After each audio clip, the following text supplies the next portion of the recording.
वैद्यकीय शिक्षणाच्या पात्रतेसाठी शास्त्र शाखेच्या विद्यार्थ्यांना नीट ई परीक्षा द्यावी लागते। ही राष्ट्रीय पातळीवर परीक्षा आहे। यासाठी विद्यार्थी मोठ्या मेहनतीने जिद्दीने दिवस रात्र अभ्यास करतात आणि अचानक पेपर फुटीचे प्रकरण उघडकीस येते।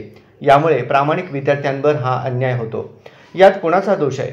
जी नेहमीच वादाच्या भोवऱ्यात असलेली NTA नॅशनल टेस्ट एजन्सी या संस्थेच्या भोंगळ आणि भ्रष्ट कारभारामुळे विद्यार्थ्यांना अक्षम्य त्रास आणि शैक्षणिक नुकसानीला सामोरे जावे लागते। अशा संस्थेच्या अधिकाऱ्यांवर कडक कायदेशीर कारवाई झाली पाहिजे आणि नीट आणि नेटच्या विद्यार्थ्यांना नुकसान भरपाई मिळाली पाहिजे।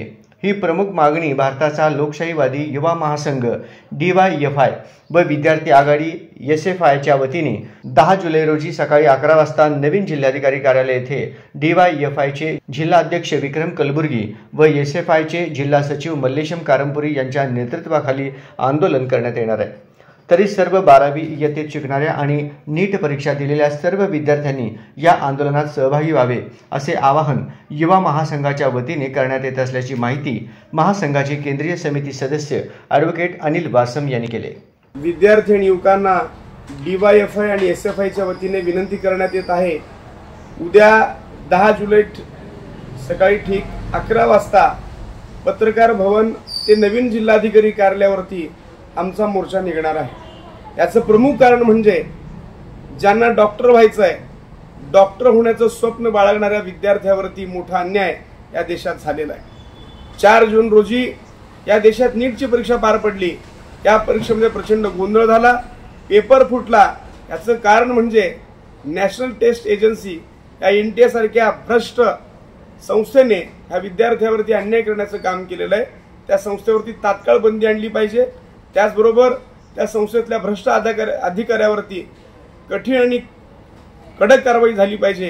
ही मागणी घेऊन नीट आणि नेटच्या विद्यार्थ्यांना जो त्रास सहन करावा लागला, त्यांच्यावरती जो अन्याय झालेला आहे, त्या अन्यायाच्या विरोधात त्यांना नुकसान भरपाई मिळाली पाहिजे आणि त्यांना न्याय मिळाला पाहिजे। याकरिता DYFI आणि SFIच्या वतीनं हा मोर्चा निघणार आहे। तरी मी सर्व विद्यार्थ्यांना आणि युवकांना विनंती करतो, आपण या मोर्चामध्ये सामील व्हावं। युवा महासंघाच्या वतीने प्रसिद्धीस दिलेल्या पत्रकात असे म्हटले आहे की 5 जून रोजी लागलेल्या नीट UG परीक्षेचा निकाल जाहीर झाल्यानंतर या परीक्षेमध्ये खूप मोठा भ्रष्टाचार झाल्याचे उघड झाले आहे। तसेच नुकत्याच झालेल्या UGC नेट या परीक्षेमध्ये देखील मोठा गैरव्यवहार झाला आहे। या प्रकरणाचा भारताचा लोकशाहीवादी युवा महासंघ व विद्यार्थी आघाडी SFIच्या वतीने तीव्र निषेध करण्यात येत आहे। सदर परीक्षा NTA या वादग्रस्त संस्थेद्वारे घेण्यात आली असून सदर संस्था ही नेहमीच वादाच्या भोवऱ्यात असते। सदर संस्थेला कायमचे बरखास्त करा अशी आमची मागणी आहे। तसेच झालेल्या सर्व प्रकरणाचा तीव्र निषेध असून सदर प्रकरणामुळे विद्यार्थ्यांना खासगी वैद्यकीय महाविद्यालयामध्ये प्रवेश घ्यावा लागत असून केंद्र सरकारचे वैद्यकीय शिक्षणाबद्दलचे खासगीकरणाचे व व्यापारीकरणाच्या धोरणामुळे विद्यार्थ्यांचे भविष्य अंधारात चालले आहे। तर दुसरीकडे 18 जून रोजी UGC नेट ई परीक्षा पार पडल्यानंतर दुसऱ्याच दिवशी लगेच रद्द करण्यात आली।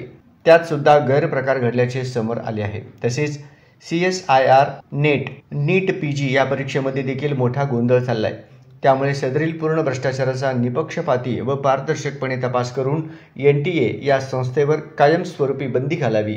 तसेच या सर्व प्रकरणाला पाठीशी घालणाऱ्या केंद्रीय शिक्षण मंत्र्यांनी तात्काळ राजीनामा द्यावा अशी मागणी युवा महासंघ करत आहे। तरच लाखो विद्यार्थ्यांना न्याय मिळेल।